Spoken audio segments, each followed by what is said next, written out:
Hello दोस्तों, मेरा नाम है उज्जवल रवि और आप देख रहे हैं ज्ञान चूरन। खबर तो आप लोगों को पता ही होगा कि भारत ने 26 मार्च 2023 को सुबह 9 बजे आंध्र प्रदेश के श्रीहरिकोटा में सतीश धवन अंतरिक्ष केंद्र के दूसरे लॉन्च पैड से LVM-3 को लॉन्च किया, जो 5,805 किलोग्राम वजन के ब्रिटेन स्थित network axis associate limited OneWeb के 36 सैटेलाइट को अंतरिक्ष में ले जाएगा। इससे उपग्रहों की पहली पीढ़ी पूरी हो जाएगी। लो अर्थ ऑर्बिट पृथ्वी की सबसे निचली कक्षा होती है। आपको बता दूं कि इस लॉन्च से इसरो को 1000 करोड़ रुपए के राजस्व की प्राप्ति हुई है। तो आप जानना चाहेंगे कि इसरो श्रीहरिकोटा से ही सैटेलाइट क्यों लॉन्च करता है? क्योंकि श्रीहरिकोटा को पूर्वी दिशा में प्रक्षेपण के लिए एक अच्छा स्थान माना जाता है। इसका पूर्वी तट पे स्थित होने के कारण 0.4 किलोमीटर पर सेकेंड का अतिरिक्त वेग मिलता है। और तो और इस जगह आबादी नहीं है। इसरो के लोगों के अलावा यहाँ केवल मछुआरे रहते हैं। श्रीहरिकोटा को वर्ष 1969 में उपग्रह प्रक्षेपण केंद्र के रूप में चुना गया था। आपको बता दूं कि इस लॉन्च के बाद भारत ने रसिया को मार्केट से ऑलमोस्ट आउट कर दिया है और अब अमेरिका और यूरोप की कंपनियां भारत की तरफ उम्मीद भरे नजरों से देख रही हैं। आपको बता दूं कि वनवेब और इसरो के बीच 2022 में 72 सैटेलाइट लॉन्च करने का करार हुआ था 1000 करोड़ में, और पहली लॉन्च 2022 में हुई थी और ये दूसरी लॉन्च है। वनवेब में 17.6% ऑनरशिप है यूके गवर्नमेंट की, 17.6% ऑनरशिप ही है जापान के सॉफ्ट बैंक की और 22.9% ऑनरशिप है फ्रांस की कंपनी यूटेलसेट की और कुछ स्टेक होल्डर हैं। पर सबसे बड़ा स्टेक होल्डर है भारतीय इंटरप्राइजेज 30%, जिनका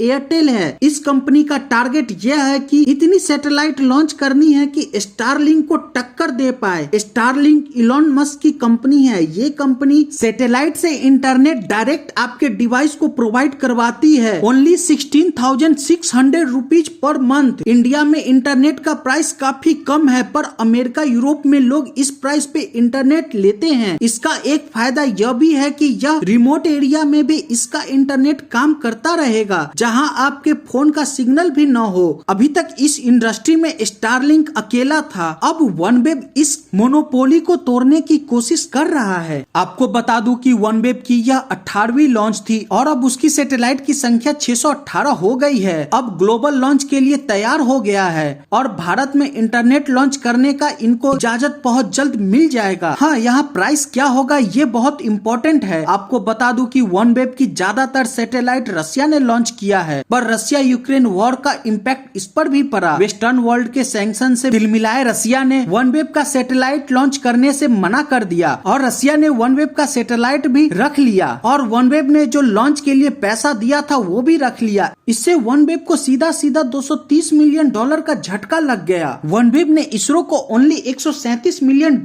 ही पे किया है। तो आप इसी से समझे कि ये वनवेब के लिए कितना बड़ा झटका होगा। और जब वनवेब ने रसिया से अपना सामान मांगा तो उसने साफ मना कर दिया और कहा कि सैंक्शन लगाना है तो पूरी तरह से लगाओ। तब वनवेब हार के भारत के पास आया, क्योंकि अभी वनवेब को अपने सैटेलाइट का नंबर पहुंचाना है 1000 तक। तो उनको अभी भी बहुत सारी सैटेलाइट लॉन्च करवानी है, क्योंकि स्टारलिंक के कंपटीशन में इसरो के सैटेलाइट लॉन्च के रेट कम है और इसके अलावा भारत का ट्रैक रिकॉर्ड बहुत अच्छा है। जैसे ही रसिया इस मार्केट से एग्जिट हुआ, वैसे ही हमारे लिए अपॉर्चुनिटी काफी बढ़ गई है। और आपको क्या लगता है, रसिया ने जो किया वो सही किया या गलत किया? मुझे कमेंट बॉक्स में बताइए। थैंक यू दोस्तों, please like share and subscribe.